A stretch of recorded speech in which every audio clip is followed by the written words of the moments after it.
Okay, tutorial on breakfast gravy. As you can see here, I have bacon frying, and I'm doing most of this one-handed, so pardon me.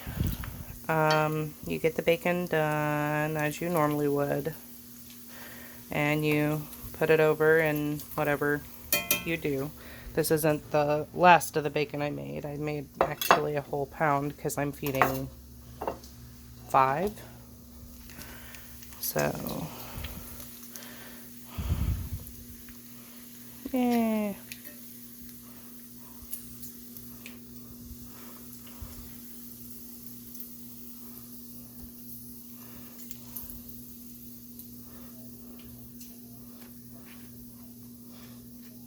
And you can do this with any breakfast meat. Sausage, well, you can do it technically with any meat at all. I had a friend, once she realized how to make gravy, she tried to make gravy from Vienna sausages. Blech. Was not very tasty. And you have your grease in here, and your gravy is going to taste like whatever meat you're using. The more grease you have, the more flour you use, the more gravy you're going to have. A little bit goes a long way with gravy. I'm going to pause this for a second and set my phone down so that I can move the excess of this fat over into another skillet. Okay, now that I've done that, what you're going to need, milk or water or whatever liquid you would prefer. I prefer milk. My dad prefers water. You've got your grease hot. It needs to be hot. Then you put flour in, and you're essentially making a roux. Again, the amount of flour is going to depend on how much shortening or fat or grease or whatever you want to call it that you have. I use a whisk because a whisk generally tends to make sure that you don't have any lumps. And you just spin it around like this. You can see probably some lumps in there, but those will go away. And it's still very liquidy, so I don't actually have enough flour in here. Basically, however much liquid you have, that's how much flour you want. I think 2 tablespoons of shortening with 2 tablespoons of flour and 1 cup of liquid is what you'll find in recipes. So I'm going to keep pouring more flour in, a little bit at a time, stirring it in, and this is called a roux. Gravy is made generally from a roux.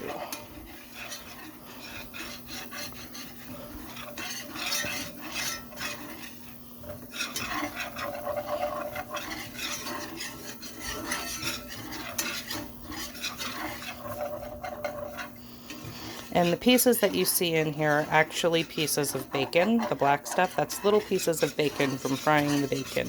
That's what's flavoring your gravy.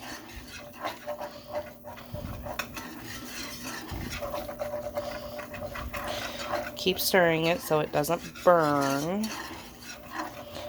while you determine if you do or don't need more flour. I think I do. So I'm going to go ahead and put the last in. I don't generally use measurements for breakfast gravy because I've done it for so many years. It's still a little bit on the thin side, but we'll work that down a little bit. So now that you get it all mixed in, you don't see any lumps. You see the black specks, but you don't see any lumps. Let it cook a tiny bit. So the longer you let it cook, the browner your gravy is going to be. I don't like my gravy very brown. My dad loves his gravy brown. So I'm going to let this cook some.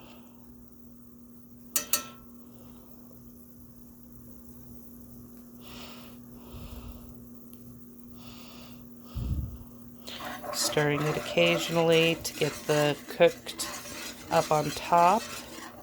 And some of the stuff that's not cooked as well down to the bottom, trying to create an even coloring.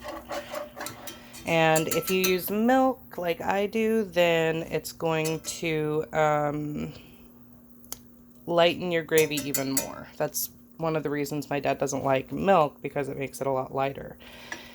He prefers water.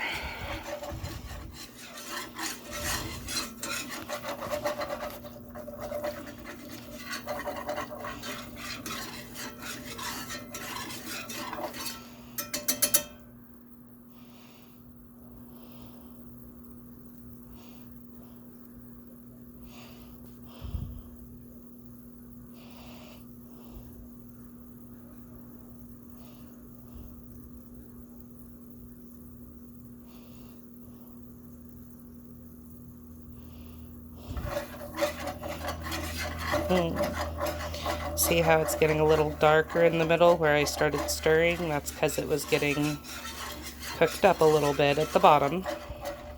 So now we're stirring it and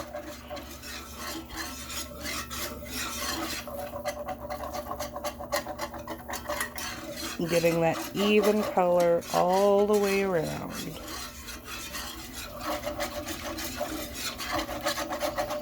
Alright, that's enough. Generally speaking, when I put my milk in, I'm stirring while I put it in. For this, if I want to have the video, then I can't do that. So, I'm going to have to hurry here. Don't pour all in at once.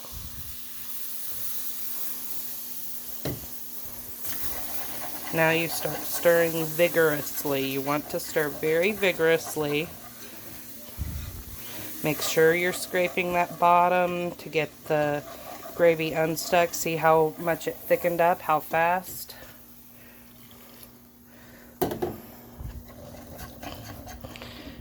You want to get more liquid in there as soon as possible, or it will scorch and burn, and you want to continuously be stirring this to get rid of lumps. And as you're stirring it and you're scraping, you'll slowly feel the bottom not be so crunchy, so to speak. You're getting all that gravy up into the mixture.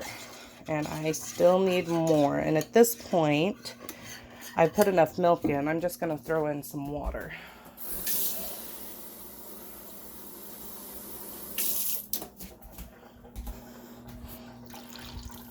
Again, little bits at a time.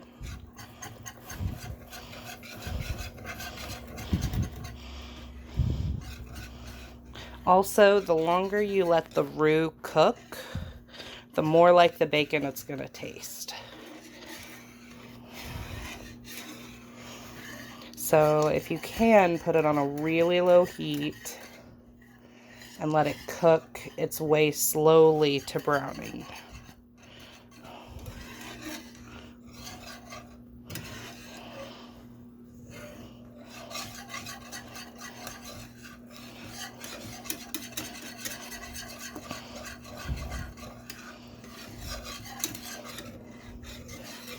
Alright, now I'm going to turn my heat off because that's pretty much as done as it needs to be. I'm still stirring a little bit though because I use a gas stove. I leave it on the burner, but I still stir it for a couple minutes, maybe put a little more water in if I think that it's gonna be too thick, like right now when it cools a little bit.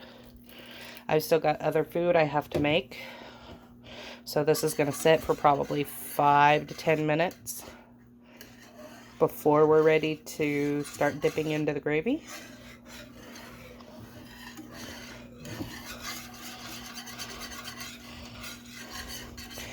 And it will firm up more while it cools. And usually breakfast gravy is thicker than what you would use for like a beef gravy or a chicken gravy or a turkey gravy, because it's a breakfast gravy. It's supposed to be very hearty, very filling. Your first meal is supposed to be a very, very high carb meal to last you through the day. Then your second meal is a little bit smaller, and your third meal is a little bit smaller. Most people don't do that. Their dinner is generally their biggest meal. But that's that.